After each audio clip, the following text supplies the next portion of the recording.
నమస్తే అండి. ఈరోజు కూడా ఒక మంచి వీడియో తీసుకొచ్చానండి. Welcome back to Shiva Sai Ramadevi. అందరూ ఏం చేస్తున్నారండి? బాగున్నారా? నేను చాలా బాగున్నాను. మీరు ఎలా ఉన్నారో కామెంట్ సెక్షన్లో షేర్ చేసుకోండి నాకు. ఇంక ఈరోజు అయితే గురువారం కదండి, ఉదయాన్నే పూజ చేసుకున్నాను. పూజ సింపుల్గా చేసుకున్నాను. సింపుల్గా చేసుకున్నామా, మామూలుగా చేసుకున్నామా ఏం లేదు. బాబా గారికి ఎలా చేసుకున్నా ఆయన అనుగ్రహం మన మీద ఉంటుంది. అయితే మనం విశ్వాసంగా పూజ చేస్తే బాబా గారికి నమ్మి విశ్వాసంగా చేసుకుంటే ఆయన మనతోనే ఉంటాడు. ఆయనే చెప్తాడు, నీతోనే ఉంటాను నేను, నువ్వు విశ్వాసంగా ఉంటేనని. అందుకని మనం ఎలా చేసుకున్నా ఆయన మనతోనే ఉంటాడు. ఇంక నేనైతే ఇంట్లో పని అంతా చేసేసుకొని చక్కగా స్నానం చేసేసి వచ్చినాక పేట పెట్టుకొని చక్కగా పిడికెడు బియ్యం పోసుకొని బాబాగారి ఫోటోకి అందంగా గంధం కుంకుమలతో బొట్లు పెట్టుకున్నాను. రోజు ప్రతివారం పెట్టుకుంటాను. పూజ చేసేటప్పుడు ఇలా పెట్టుకొని చక్కగా గులాబీ పూలు పెట్టుకొని చిట్టి చిట్టి గులాబీ పూలు ఉన్నాయి పెట్టుకొని ఇంకా దీపారాధన అయితే చేసుకొని పైన అయితే వినాయకుడికి పూజ చేశాను. తర్వాత వినాయకుడిని తలుసుకుంటూ ఇంకా బాబా గారికి అభిషేకం చేసుకుంటున్నాను. అభిషేకం చేసుకునేటప్పుడు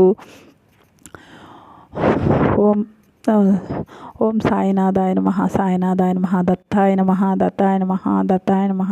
నాకు దత్తాయ నమః అనే పదం చాలా తొందరగా వస్తుంది. ఎందుకంటే ఇంతకుముందు మేము సహస్రకోటి నామ జపం కూడా చేస్తున్నాము ఈ దత్తాయ నమః అనే పదం నామంతో. అందుకని నాకు అది ఫాస్ట్గా అయితే వచ్చేస్తుంది. దత్తాయ నమః, దత్తాయ నమః, దత్తాయ నమః, దత్తాయ నమః. ఆయన గురువు కదా బాబా గారు అంటే. ఇంకా సాయినాథాయ నమః, సాయినాథాయ నమః, ఓం సాయిరామ్, ఓం సాయిరామ్, ఓం సాయిరామ్ అని కూడా అనుకోవచ్చు. ఇక్కడ అనుకుంటూ చక్కగా గంధము, కుంకుమ, అక్షంతలు, పువ్వులు అన్నిటితో కూడా అభిషేకం చేసుకున్నానండి నేను ఈరోజు బాబా గారికి. ఈ అభిషేకం నేను ప్రతి గురువారం చేసుకుంటుంటాను. ఈరోజు అభిషేకం కూడా చాలా సింపుల్గా చేసుకున్నాను సాయిబాబాకి. అయితే మనం సాయిబాబాకి గురువారం రోజు అంటేనే చాలు. సాయిబాబా భక్తులందరికీ కూడా చాలా పండగ. బాబా గారిని ఎప్పుడు పూజించాలి, ఎప్పుడన్నీ తయారు చేసి పెట్టుకోవాలి అని చూస్తుంటాము. కాబట్టి ఇంక ఇక్కడైతే నేను హారతి ఇచ్చేసాను. సాయిబాబాకి హారతి ఇచ్చి మనం కూడా హారతి తీసుకొని సాయిబాబాకి అభిషేకం చేసిన నీళ్ళు ఉంటాయి కదా, అవి కూడా మనం నెత్తిన చల్లుకోవాలి. చాలా మంచిది. ఆ బాబాని తాకిన నీళ్ళు కదా అవి. చక్కగా దండం పెట్టుకొని తర్వాత సాయిబాబా విగ్రహాన్ని తీసి ఒక మంచి క్లాత్తో తుడిచి గంధం కుంకుమ బొట్లు పెట్టుకోవాలి. పెట్టుకొని ఒక చిన్న పీట పెట్టుకొని ఆ పీట మీద బాబాగారి విగ్రహం పెట్టుకున్నాను. విగ్రహం పెట్టుకొని చక్కగా గులాబీ పూలతో అలంకారం చేసుకోవాలి. అయితే పూలు ఈ మొన్న ఎప్పుడో 3 రోజుల క్రితం తెచ్చినాయండి సిటీకి వెళ్ళినప్పుడు. చక్కగా గులాబీ పూలు ఉన్నాయి. నేను గులాబీ పూలతో అలంకారం చేశాను. అలంకారం చేసుకొని ఇంకా రాగి చెమ్మ కూడా పెట్టుకున్నాను. ఇక్కడ మనం ఏ పూజ చేసినా ముందు ప్రసాదం పెడతాం కాబట్టి ప్రసాదంతో వాటర్ కూడా పెట్టుకోవాలి దేవుడి ముందు. ఇంక ఇక్కడైతే నేను జవ్వాది పొగటి చల్లుతున్నాను. పూజ కదా, మంచి వాసన వస్తే బాగుంటుంది పూజ కదా అంతా అని చక్కగా ఇక్కడ దీపం పెట్టాం కదా, దీపాలకి గంధము, కుంకుమ, అక్షంతలు సమర్పించి పూలు కూడా సమర్పించుకుంటున్నాను. మనం ఏ పూజ చేసినా ముందు దీపాలకి సమర్పించి తర్వాత దేవుడికి సమర్పిస్తే చాలా మంచిది అంటారు. అందుకని ఇక సాయిబాబాకి అయితే నేను అక్షంతలు వేసుకుంటున్నాను. పాదాల ముందు ఆయన పూజ చేసుకోబోయే ముందు ఆయన తలుసుకుంటూ అక్షంతలు వేస్తున్నాను. ఓం సాయిరామ్, ఓం సాయిరామ్ అనుకుంటూ అక్షంతలు వేసుకుంటున్నాను. బాబాని తలుసుకుంటూ పూజ చేసుకుంటే చాలా మంచిది. ఆయన మనల్నే చూస్తుంటాడు.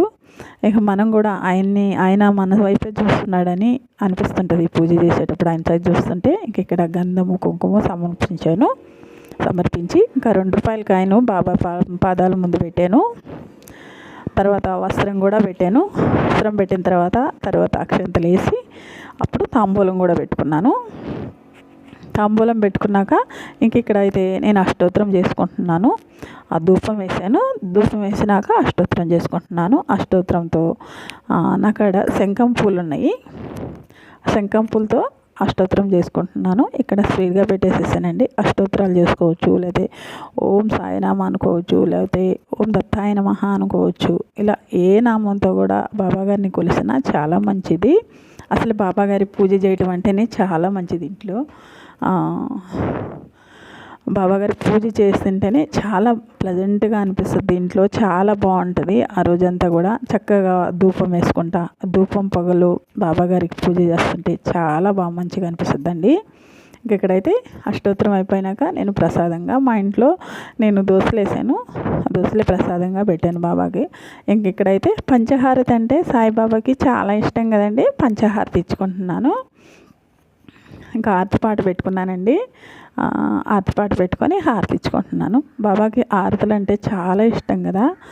షిరిడీలు కూడా ఉదయాన సాయంత్రం 3 సార్లు ఆరతిస్తారు కదా. ఇంకా మనం కూడా పూజ చేసిండు చక్కగా ఆరతించుకోవాలి. పంచహారతి ఇస్తే ఇంకా చాలా మంచిది ఆయనకి.